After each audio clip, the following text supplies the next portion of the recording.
இந்த தியானம் எடுத்துக்கொண்டவர்கள் வேதனைப்படுவரை பார்த்தால் உடனே அந்த துருவ நட்சத்திரத்தின் பேரருளும் பேரும் எங்கள் ரத்த நாணங்கள் கலந்து எங்கள் உடல் முழுதும் படர்ந்து எங்கள் உடல் உறுப்புகளை உருவாக்கி அணுக்கள் பெற வேண்டும் என்று இதை சுத்தப்படுத்திவிட்டு அந்த துருவ நட்சத்திரத்தின் பேரருளும் பேரருளும் இந்த வேதனைப்படுவர் உடலில் படர்ந்து அந்த வேதனை நீங்கி அவர் உடல் நலம் பெற வேண்டும். தெய்வீக அன்பும் தெய்வீக பண்பும் பெற்று மலரைப்போல மனம் பெற்று மகிழ்ந்து வாழும் சக்தி அவர் பெற வேண்டும் என்று எண்ணிவிட்டால் இது நமக்குள் இதே மாதிரி நாம் வரும் ஒவ்வொரு தீமைகளும் இப்ப எடுத்துக்கொண்ட தியானத்தின் சக்தி கொண்டு நாம் தீமைகளை பார்த்தால் நம்ம உடலுக்குள் வராதபடி சுத்தப்படுத்தி இப்ப யாரோ நம்மளுக்கு சம்பந்தம் இல்லாம கோபமா பேசுறாங்க, சண்டை போடுறாங்க, நம்ம பார்க்க நேருகின்றது.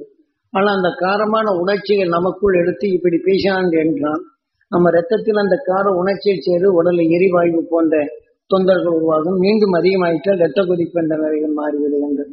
இதை போன்ற நிலைகளை நாம் தூய்மைப்படுத்த நமக்கு சம்பந்தமில்லையான துருவ நட்சத்திரத்தின் பேரவும் பெறவும் என் ரத்த நாணங்களை கலக்க வேண்டும். என் உடல் உறுப்புகளை உருவாக்கி அணுக்கள் அனைத்தும் அந்த துருவ நட்சத்திரத்தின் பேர் வலுவேற்றினால் இந்த தீமை நம் உடலில் ஈர்ப்பு விட்டு கடந்து தள்ளி விடுகின்றது. பின் அவர்களை நாம் பார்க்கும்போது அவர்கள் பொருளிலிருந்து செயல்படும் தன்மையும் சகோதர உணர்வுடன் ஒன்றுபட்டு வாழும் தன்மை தெய்வீக அன்பும் தெய்வீக பண்பும் தெய்வீக அருளும் பெற்று அவர்கள் ஒன்றுபட்டு வாழும் அந்த அருஞானம் பெற வேண்டும் என்று நமக்குள் எண்ணிவிட்டால் அந்த கார உணர்வுகள் நமக்குள்ளானபடி நம்மை பாதுகாத்துக் கொள்ளணும்.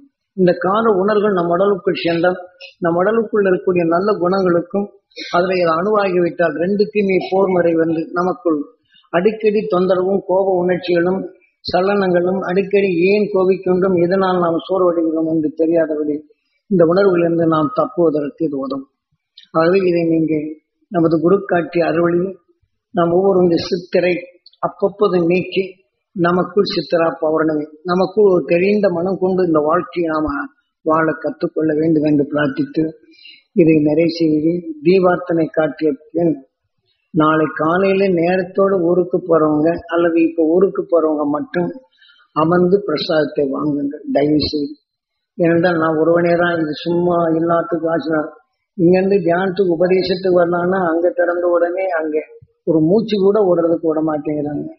நான் கொஞ்ச நேரம் ரெஸ்ட் எடுத்துக்கிட்டு எதை எப்படி இந்த வந்தவனுக்கு பார்க்கணும்னு நினைச்சா அந்த சிந்தனைக்கே வர்றதில்லை.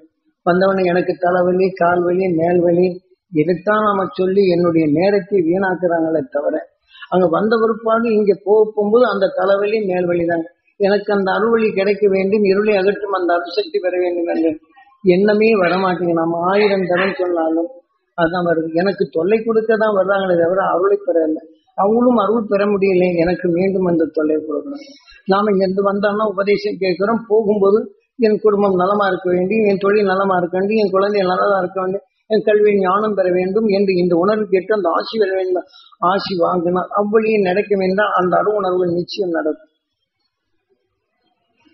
அதை விட்டு சாமி செய்து தருவார் அது செய்து தருவார் என்ற எண்ணங்களை விடுத்து சாமி சொன்ன கருத்துக்களை நாம் பெற்றோம் என்றால் நமக்குள் அந்த உணர்வு நமக்கு நல்வழி காட்டும் என்ற நிலைக்கு வர வேண்டும்.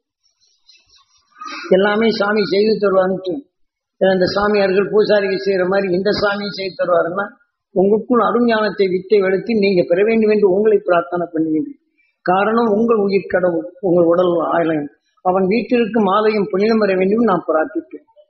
நீங்கள் இதை விட்டு நான் புனிதம் பெற வேண்டும் அந்த அருளை பெற வேண்டும் என்று விட்டு எனக்கு தொல்லை என்னை விட்டு போக மாட்டேங்குது, அவன் அப்படி பேசுறானே, என் பிள்ளை இப்படி கெடுத்துக்கிட்டு இருக்கிறானே அப்படிங்கிற உணர்வு எடுத்தா என்னுடைய உணர்வு நான் பிரார்த்தனை பண்ண உங்களுக்கு எப்படி வந்து சேரும்? அதை ரிமோட் பண்ணி தள்ளி நீ குப்பைக்கு போ என்று தள்ளு. ஆனால் நான் கொடுத்த வாக்கை நீங்க சரியான முறையில் பயன்படுத்தலாம். ஒரு அதிசயம் தக்க நிலையில் உங்க உடல்ல நோய்களோ பல அற்புத நிலைகள் நடக்கும். இந்த முறைப்படி வணங்கினார். அதை விட்டுட்டு சும்மா சாமி செய்தான்னு இந்த பழக்கங்களையே வந்து விடுகிறது. ஆனால் இதை போன்ற நிலைகளை மறுத்து இப்ப நாம சொல்லியிருக்கோம்ல, காலையில போகக்கூடியவங்க நேரத்துல போகக்கூடிய வந்து உட்கார்ந்து வாங்கினா போகும். காலையில் வர போகும்போது ஒரு தியானத்துல அந்த சக்தியை பெற்று அமைதியாக இருந்து அந்த ஆசீர்வாதம் வாங்கி சொன்னா இவங்களுக்கும் சலுகையா இருக்கும், நீங்களும் பெறுவதற்கு தகுதியா இருக்கும். ரெண்டாவது எனக்கு ஒரு சலுகை கொடுக்குறாங்க. இப்போ ஒரு தரம் கொடுத்துட்டு அப்புறம் ஒரு தரம் கொடுத்து அப்புறம் ஒரு தரம் கொடுத்து என் கையே வெளியேற்று. ஆகவே இந்த ஆசீர்வாதம் தான் உங்களை நினைக்கலாம். இப்படி வாங்கி இப்படி கொடுக்க போகும்போது ஒரு 1000 பேருக்கு கொடுத்து பாருங்க, அது எப்படி இருக்குன்னு பாருங்க. அதனால நாம் பெறுவதும் ஆசி. எனக்கு அது இங்கிருந்து கேட்க போகும்போது நீங்க இந்த வரிசையில் நிற்கப்படும் வரை என் குடும்பம் நல்லா இருக்கணும், என் உடல் நலமா இருக்கணும், என் பையன் ஞானி ஆகணும், கரெக்டா அது வந்து என் குடும்பத்தில் ஒன்றுபட்டு வாழணும், அந்த அருசக்தி பெறணும், நீங்க இந்தி வரிசையில் நிற்கும் போது வாங்க. இதே மாதிரி நீங்க கேட்க அருள் வழி அதுவே நடக்கும் என்று இந்த வாக்கு பதிவு செய்து கொண்டாங்க. அதன் வழி உங்களை நான் வழி நடத்தலாம். நான் 1000 தடவை சொல்றேன், அது அப்பவே மறந்துடுறாங்க. ரெண்டாவது, இங்க பாத நமஸ்காரம் செய்யாதுன்னு சொன்ன இங்க வந்து இப்படித்தான் செய்யறாங்க. இதுல என்ன பலன் பெறாங்கன்னு தெரியும். அது ஒரு தரம் கும்பிட்டா பார்த்தா 3 தரம் கொண்டு அடுத்தாப்புல நிக்க வச்சு அந்த அருள் பெற வேண்டும் என்று ஏங்கி சுவாசித்தா உடலுக்குள் அந்த இருளின் நிற்கும் அந்த அருள் ஞானம் கிடைக்கும். அதை பெறச்சீர்களுக்கு எத்தனையோ பக்குவப்படுத்த நாம் சொன்னாலும் அதை கேட்பதில்லை. ஏனென்றால் பட்ட பழக்கத்திலேயே தான் வருகின்றதை தவிர அந்த ஞானிகள் காட்டிய அருள்வழியில் அதை பெற வேண்டும் என்று ஏங்கி நம் உடலுக்குள் செலுத்தி நமக்குள் பகமை உணர்வை மாற்றி அருள் உணர்வு பெருக்கி நம் உடலுக்குள் அந்த இந்த கல்யாண ராமா நம்முடைய உடலுக்குள் எண்ணங்கள் ஒன்று சேர்த்து வாழச் செய்யும் நிலையை தான் இப்போது உங்களுக்கு உபதேசித்தது.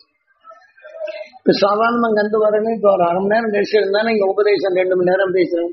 அங்க வரட்டு நம்ம இங்கேயே கையில கொடுத்து இந்த நினைவிலேயே நான் இந்த கஷ்டம் நஷ்டத்தெல்லாம் கேட்டு உட்கார்ந்து எப்படி இருக்கும். உபதேசம் கொடுக்கறதுக்கே இங்க தேவைப்படுது.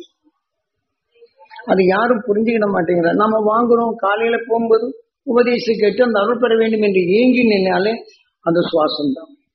இப்ப எனக்கு துரோகம் செய்தாங்க இந்த அமெரிக்காவில் இருக்கு எண்ணக்கூடிய நிலையம் போகும்போது அந்த புறை ஓடுகின்ற சாப்பிடும்போது இதே போல் அந்த அருளை பெற வேண்டும் என்று தபோவனத்தை எண்ணி நீங்க எடுத்தா போறோம். நீங்க இட்ட மூச்சலை எல்லாம் எளிதில் அவங்க பெற்று அவங்க சிரமங்களை போக்க முடியும். பார்க்கலாம். ஆகவே நீங்க எதுவும் மூச்சாலைகள் எதுவும் விரயமாவதில்லை. இப்போ ஒன்று சேர்த்த உணர்வு வரப்போகும்போது நம்ம உடல்கள் இந்த துணை நட்சத்திரத்தின் பேரவை தபோவனத்தை நோக்கி அந்த உணர்வை நீங்க பெற வேண்டும் என்றால் நீங்க இட்ட மூச்சாலைகள் எல்லாம் உங்களுக்குள் கிடைத்து பலருடைய உணர்வுகள் உங்களுக்குள் சேர்த்து பல பகமையை நீக்கி உங்களுக்குள் நலமாக்கும் தன்மையும் தருகின்றன. ஆகவே நோயை பற்றி என்ன வேண்டும்? அருளை பெற வேண்டும், இருள் நீக்க வேண்டும், தெளிந்த மனம் பெற வேண்டும், தெளிவான வாழ்க்கை வாழ வேண்டும், மகிழ்ச்சியின் அறுவட்டத்தில் வாழ வேண்டும் என்ற உணர்வை சேர்த்தாலே உங்களுக்கு போர்மானது. இது உங்களால் முடியும். அதனால் இதையெல்லாம் நீங்க கடைபிடிக்கும்படி செய்யுங்க. இது என்ன செய்யறாங்க? அங்க ஒரு தரம் ஆசீர்வாதம் வாங்கவங்க, இங்க ஒரு தரம் ஆசீர்வாதம் வாங்க, போகும்போது ஒரு ஆசீர்வாதம், ஒரே தடவை நீங்க அங்க இருந்து எண்ணி நீங்க ஏங்கி எவ்வளவு வேண்டும் என்றால் பெறணும்.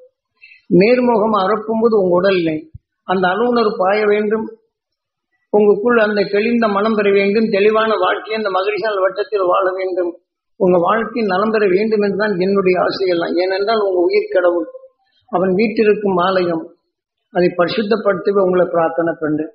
நம்ம கூட்டார போகும்போது கதவை மூடிக்கிட்டேன், நான் எப்படி பண்றது? நான் உங்க வீட்டுல சுத்தப்படுத்த நினைக்கிறேன், கதவை மூடிட்டு நான் எப்படி உங்க கிட்ட கூட்டுறது?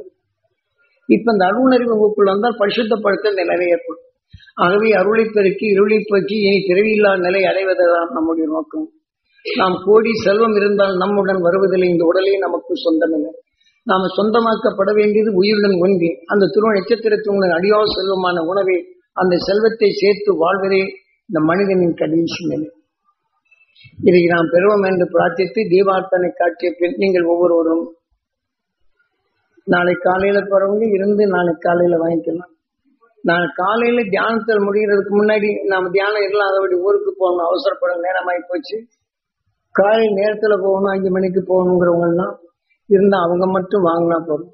காலை துருவியானம் இருந்து இந்த ஆசீர்வாதம் வாங்கிட்டு செல்லக்கூடியவங்க 7 மணி ஆகும், அதுல 7 மணி 8 மணிக்கு போகக்கூடியவங்க இருந்து நிதானமாக அந்த ஆசீர்வாதம் வாங்கி செல்லலாம்.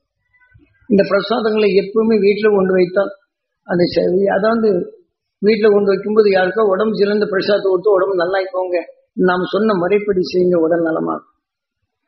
உங்களை கண்டு அந்த நோய் மாற வேண்டும், ஆனா அந்த நோயின் உணர்வு உங்களுக்குள் பாதித்திடக்கூடாது. இந்த உணர்வை நீங்க பெரும் தகுதி பெற வேண்டும் என்றால் உங்களுக்குள் சொல்வது. ஆகவே அருளை பெருக்குவோம், இருளை அகற்றுவோம், மெய்ப்பொருளை காணும், இனி பிறவியில்லா நிலை அடைவோம் என்று நம்முடைய பிரார்த்தனை அனைத்தும். இந்த கடலில் நாம் ஒரு தீவுக்கு செல்ல வேண்டும் என்றால் நாம் துடுப்பை போட்டுதான் செல்லுகின்றோம். எத்தனை அலைகள் வருகின்றது, அந்த அலைகளை கடந்து அந்த தீவுக்கு செல்கின்றோம். இதே போலதான் நம் வாழ்க்கையில் சலிப்பு அலை, சஞ்சல அலை, கோவலை, வேதனை அலை, எத்தனையோ அலைகள் நம்மை மோதுகின்றது. இந்த அலைகளை சிக்காதபடி அந்த துருவ நட்சத்திரமான அந்த எல்லை பெறுவதற்கு அந்த துருவ மகிழ்ச்சியின் அரிசக்தி பெற வேண்டும் என்று இந்த அலைகளை நீக்கி இந்த துடுப்பு இந்த படகை நாம் அதன் வழியில் செல்ல முயன்றால் இந்த தீமையை நீக்கி நாம் பிறவியில்லா நிலை அடைய முடியும். ஆமா, இதை பெற வேண்டும் என்று பிரார்த்தித்து இதை நிறைவு செய்கின்றேன். தீபார்த்தனை காட்சிக்கும் அங்க சாப்பிட்டு வரவங்க வாங்க, முந்தி போறவங்க மட்டும் இன்னைக்கு அவசரமா போக வேண்டிய சந்தர்ப்பம் உள்ளவங்க எடுத்துக்கலாம். காலையில இருந்து துருவ தியானம் திறந்துட்டு இல்லை 2 நேரம் இருந்தாலும் காலையில் இந்த துருவ தியானம் எடுக்கிறது தான் ரொம்ப நல்லது. அந்த நேரத்தில் மிக சக்தியும் கிடைக்கும். அதை உணர்வு பெறுவதற்கு சந்தர்ப்பத்தை அளவு விடாதபடி இப்ப கேட்டுணர்ந்து இதே நினைவுடன் நீங்க தியானத்திலே நீங்க படுத்துறீங்களா, அந்த அருசக்தி உங்களுக்குள் கிடைக்கும்.